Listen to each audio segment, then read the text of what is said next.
Et voilà, c'est la fête. Encore un pays aux mains de l'extrême droite. Alors, pour cet épisode, il va falloir un petit peu de contexte. Alors, bonjour, je m'appelle Anne, j'ai 36 ans.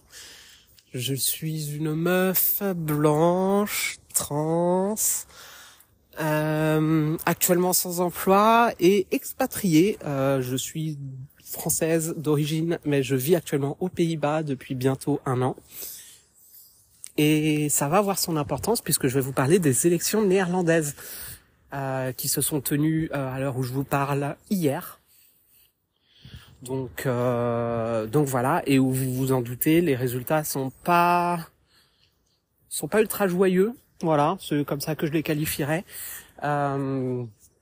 Alors actuellement, à l'heure où je vous parle, je suis en train de marcher dans un joli petit bois qui est juste à côté de chez moi, dans la ville d'Haarlem. Haarlem qui se situe à l'ouest d'Amsterdam, c'est juste à côté. C'est entre Amsterdam et la mer, globalement.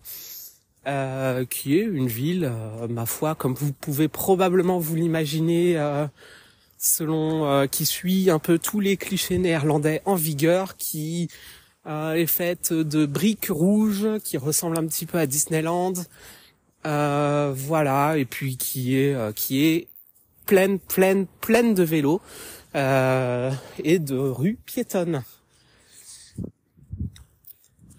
Bref. Les élections qui se sont tenues hier, c'est les plus importantes du pays et de très loin, c'est un peu les élections centrales. C'est les élections pour la Tweede Kamer, qui est la deuxième chambre.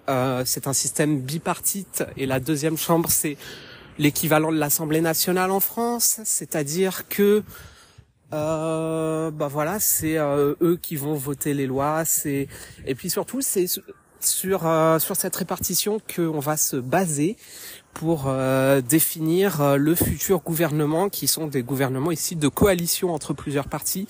Et c'est le chef du gouvernement, le Premier ministre, donc, qui est le chef de l'État, puisque ce n'est pas un régime présidentiel.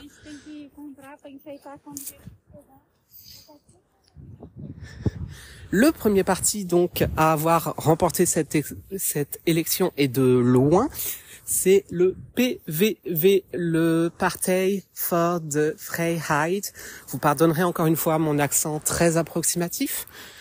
Donc Parti pour la liberté, qui est un parti d'extrême droite conservateur, islamophobe.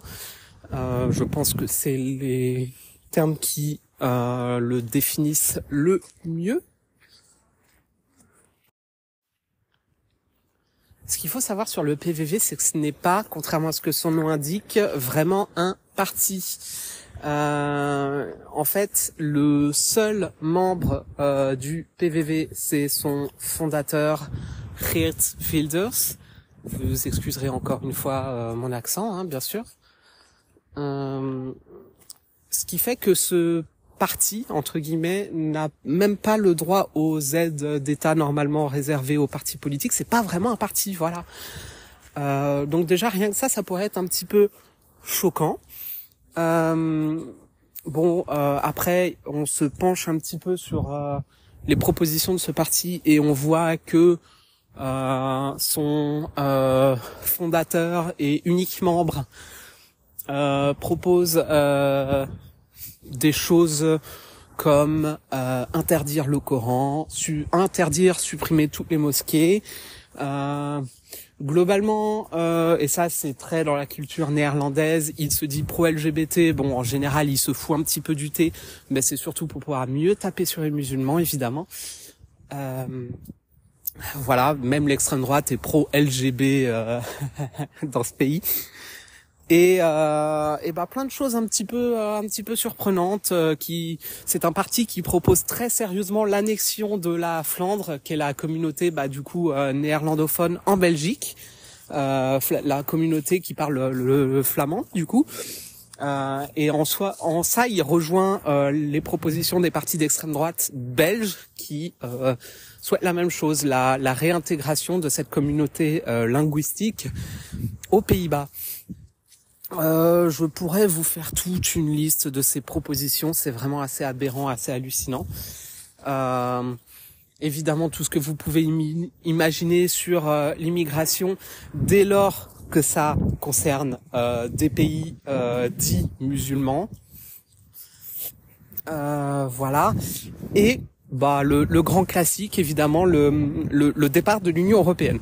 Geert Wilders veut quitter l'Union européenne et abolir l'euro, rétablir une monnaie nationale.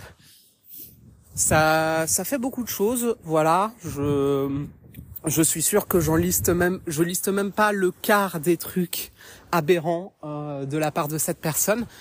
Et donc, voilà, son parti a obtenu plus de 35 sièges de mémoire à la Chambre des représentants, sachant que la deuxième force politique qui arrive juste derrière avec 25 sièges environ, encore une fois, je vous fais ça de tête, c'est une alliance entre GroenLinks, l'équivalent des Verts, d'Europe Écologie Les Verts peut-être à peu près. En tout cas, ils sont dans le même groupe à l'Union européenne.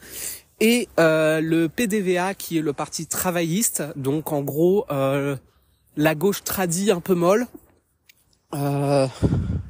Et derrière, c'est beaucoup de partis de droite et de centre-droit, avec une exception notable, c'est qu'on retrouve un nouveau parti qui s'appelle Nouveau Contrat Social, et qui est fondé par un mec qui se dit centriste, qui vient de la finance, et voilà, c'est le Macron néerlandais. Et ce mec-là, ça a été le premier à dire ouais, moi je veux bien faire une coalition avec l'extrême droite pour que Wilders soit Premier ministre.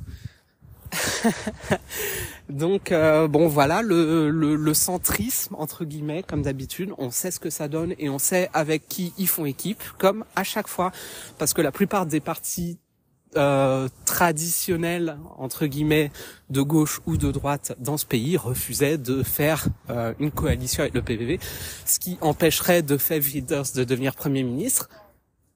Il n'empêche que maintenant qu'on a un couillon de centriste prêt à tout pour sa carrière, il pourrait bien devenir Premier ministre avec toutes les conséquences qu'on peut imaginer. Voilà, et déjà pourquoi je vous dis tout ça, parce que j'avais besoin de me libérer d'un truc, je pense. Et aussi parce que une des raisons, c'est pas la seule, mais c'est une des raisons principale pour laquelle je suis venu m'installer ici aux Pays-Bas avec la personne qui partage ma vie. C'est parce que je voulais échapper à la politique française que je trouvais de plus en plus fascisante. J'avais pas vraiment envie de rester pour voir le deuxième tour Darmanin-Le Pen. Et c'est ce pays qui de l'extérieur est vu comme encore assez progressiste et nanani et nanana, qui est en réalité un pays très conservateur, on se rend compte dès qu'on y vit, mais ouais, c'est les Pays-Bas qui sont en train de sombrer dans le fascisme et ça commence à faire beaucoup, et j'ai l'impression que d'ici un an je devrais encore changer de pays. C'est très étrange, c'est très compliqué comme sentiment. J'ai l'impression que le nombre de pays où je vais pouvoir aller m'installer sereinement se réduit de jour en jour.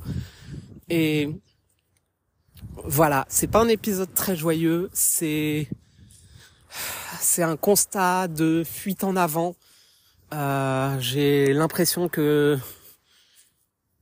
qu'on va vers une histoire grave et dure et extrêmement violente dans les prochaines années. Et je sais pas où je serai à ce moment-là, parce que clairement on sera des cibles.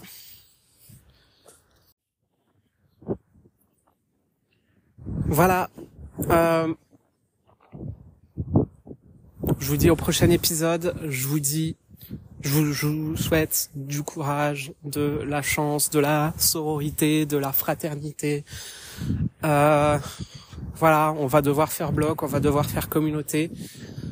À très vite.